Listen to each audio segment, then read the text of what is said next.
Hello everyone, welcome to the session. आप सभी का बहुत बहुत स्वागत है। तो ये हमारी खास सीरीज है for UPSC CSAT 2025 exam.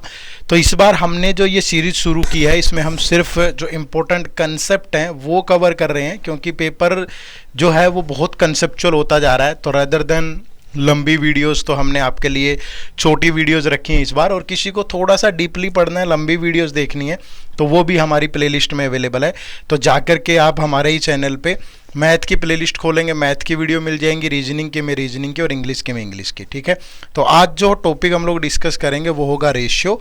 और रेशियो में भी जो इक्वलिटी वाला कंसेप्ट है वो हम डिस्कस करेंगे। इस बार भी 2024 सीसेट के पेपर में भी क्वेश्चन आया है, इससे पहले भी क्वेश्चन आया है। तो पहले मैं वो आपको पूरा कंसेप्ट समझाता हूँ और उसके बाद जो दो क्वेश्चन पूछे गए थे वो भी हम डिस्कस करेंगे। ठीक है, तो उम्मीद करूंगा कि आपको ये लेक्चर्स अच्छे लग रहे होंगे।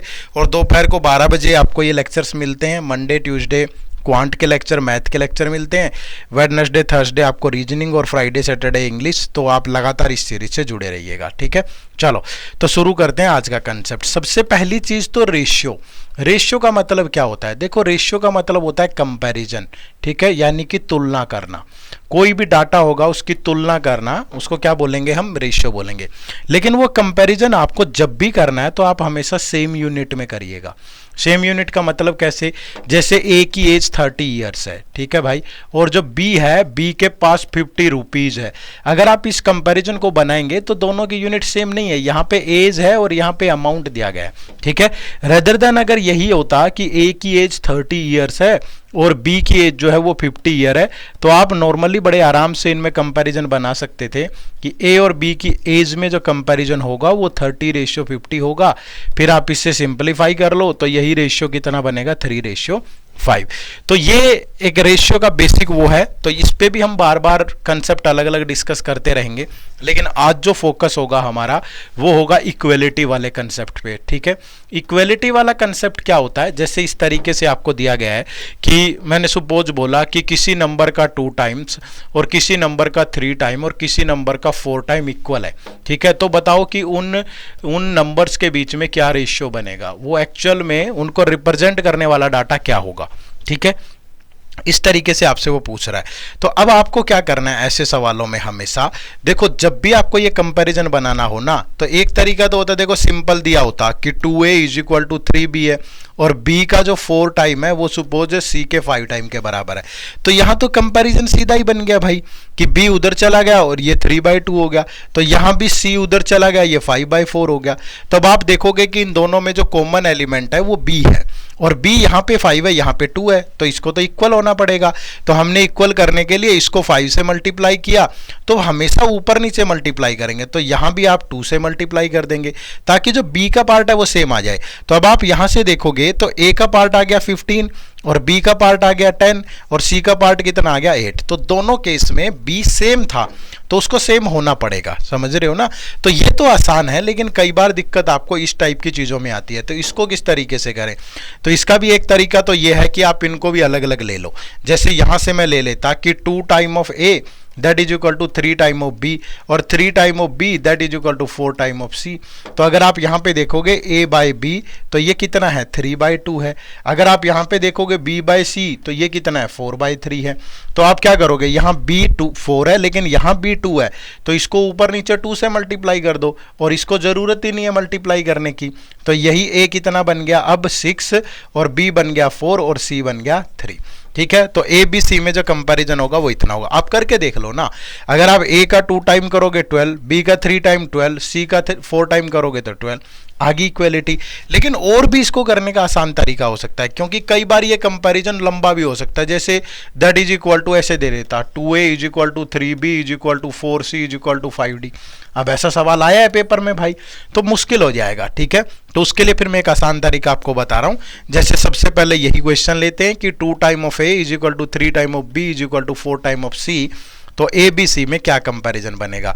तो जिसका पार्ट लेना है ना उसके साथ वाला नंबर छोड़ दो, बस बाकी सबके मल्टीप्लाई कर दो। जैसे ए का पार्ट लेना है तो आप 3 और 4 की मल्टीप्लाई कर दो। जैसे बी का पार्ट लेना है तो आप ए के साथ जो नंबर है और सी के साथ जो नंबर है उसकी मल्टीप्लाई कर दो। जैसे सी का पार्ट लेना है तो इसको छोड़ दो, इन दोनों के मल्टीप्लाई कर दो। अब आप देखोगे ये 12 है, ये 8 है, ये 6 है, तो रेशियो को आप सेम नंबर से डिवाइड कर सकते हो। तो यहां 2 से डिवाइड करोगे सबको तो वही आ जाएगा। ठीक है, चाहे जितना मर्जी लंबा चौड़ा कंपैरिजन हो, जैसे 2 time of A is equal to 3 time of B is equal to 4 time of C is equal to 5 time of D. क्या आप कर सकते हैं? बिल्कुल कर सकते हैं, ए बी सी और डी। तो यहां पे ए का पार्ट लेना है तो ए के साथ जो नंबर है उसको छोड़ के बाकी तीनों नंबर मल्टीप्लाई कर दो। बी के साथ जो नंबर है उसको छोड़ के बाकी सारे नंबर मल्टीप्लाई कर दो। यहां भी सी के साथ जो नंबर है उसको छोड़ के बाकी सारे नंबर मल्टीप्लाई कर दो। यहां भी डी के साथ जो नंबर है उसको छोड़ के बाकी सारे नंबर मल्टीप्लाई कर दो। तो अगर आप यहां देखोगे ये 60 आएगा, यहां देखोगे तो ये 40 आएगा, सॉरी, यहां देखोगे ये 30 आ गया, यहां देखोगे ये 24 आ गया। ठीक है भाई, तो अब क्या करोगे? ये 2 से सिंप्लीफाई हो रहा है, ये 30, ये 20, ये 15 और ये 12। अब आप सबको ऐसे मल्टीप्लाई करके देख लो, सारे इक्वल इक्वल आएंगे। ठीक है, और आप सोच रहे होंगे सर इसका हमें क्या बेनिफिट होगा? ये तो बहुत सिंपल सी चीज थी, आपने बता दी। आपको यूज करना है ना इसको, पेपर में क्वेश्चन आए हैं इस पे। और कैसे क्वेश्चन आए हैं मैं दिखाता हूं। देखो अभी ये वाला क्वेश्चन उठा लेते हैं, ये यूपीएससी से 2024 का क्वेश्चन है। यहां पे देखो वो क्या कह रहा है, consider the following weight of 6 boys that is equal to weight of 7 boys, weight of 3 man and weight of 4 women. ठीक है, कि 6 बॉयज का जो वेट है वो 7 गर्ल्स के वेट के और 3 मैन के, सॉरी एक सेकेंड प्लीज, यहां भी ये भी इक्वल दे रखा है कि इन सब का वेट जो इक्वल है, 7 गर्ल्स का और 3 मैन का और 4 वीमेन का।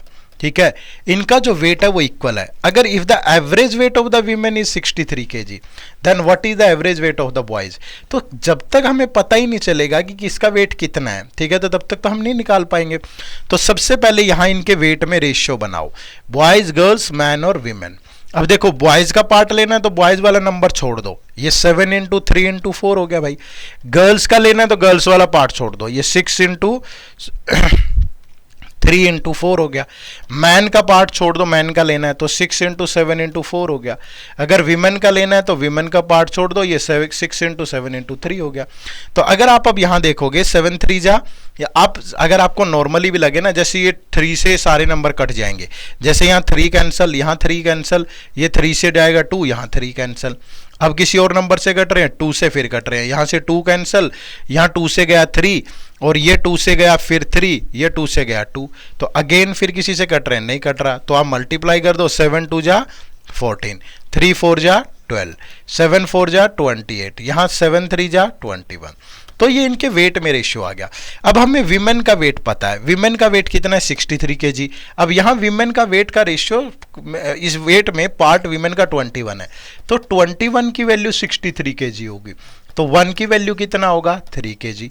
अब बात किसकी हो रही है, ठीक है, अब बात हो रही है बॉयज की, तो ये बॉयज है भाई, तो 14 × 3, तो जो बॉयज का वेट होगा वो कितना होगा 42, क्योंकि average weight of the women था ये, तो ये विमेन का एवरेज वेट है, तो ये भी एवरेज वेट ऑफ विमेन आएगा। कहीं सोचो कि सर एवरेज वेट के लिए तो बॉयज तो 7 उससे डिवाइड करेंगे, नहीं, ये जो 63 था ये भी तो एवरेज वेट ही था ना, तो ये भी एवरेज ही आएगा।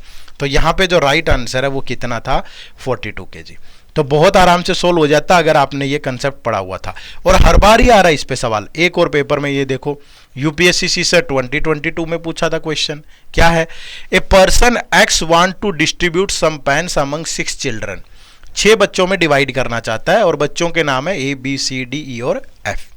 Suppose A gets twice the number of pen received by B and 3 times that of C, यानी कि ए को जो मिला है वो बी के पेन्स का ट्वाइस है।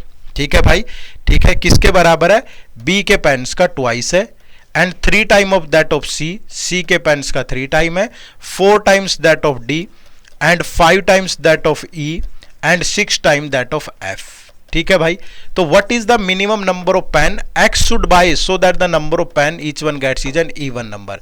ये बात बड़े ध्यान से समझना, इवन नंबर बोला है, तो ये तो इक्वल है। तो अब पहले ये देखो ना कि सबके पास कितने कितने पेन होंगे, तो यहां से किसका पार्ट बनाएंगे, A B C D E और एफ का।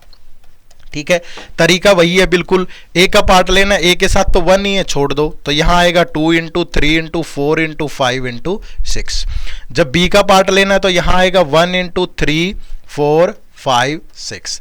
जब सी का पार्ट लेना है तो 1 2, सी के साथ 3 है तो 3 नहीं आएगा, बस 4 5 और 6।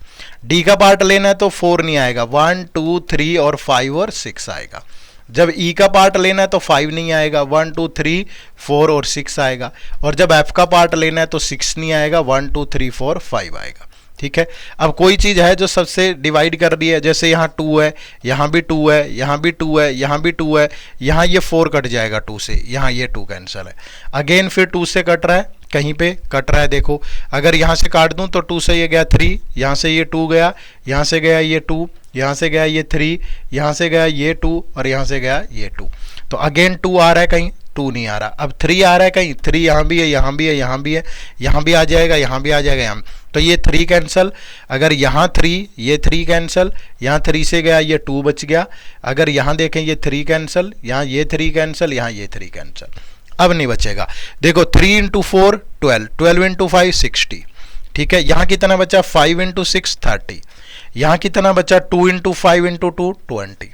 यहाँ कितना बचा डी का पार्ट, 5 इंटू 3 15। यहाँ 2 इंटू 6 12 और अगर यहाँ 2 इंटू 5 देखो 10। ठीक है, अब उसने बोला कि what is the minimum number of pen, तो मिनिमम के लिए तो सबका सम कर दो, 60 30 90 20 110 110 120 और 120 132 147। तो वो 147 पेन खरीदेगा अगर मिनिमम, तो ये जो कंडीशन है वो सेटिस्फाई हो जाएगी। बट उसने बोला कि पेन तो इवन नंबर में होने चाहिए, बट ये तो इवन नंबर नहीं है ना, तो अगर इवन नहीं है तो इवन तो 2 के मल्टीपल होते हैं, तो 2 से मल्टीप्लाई कर दो, तो मिनिमम इतने पेन खरीदे वो।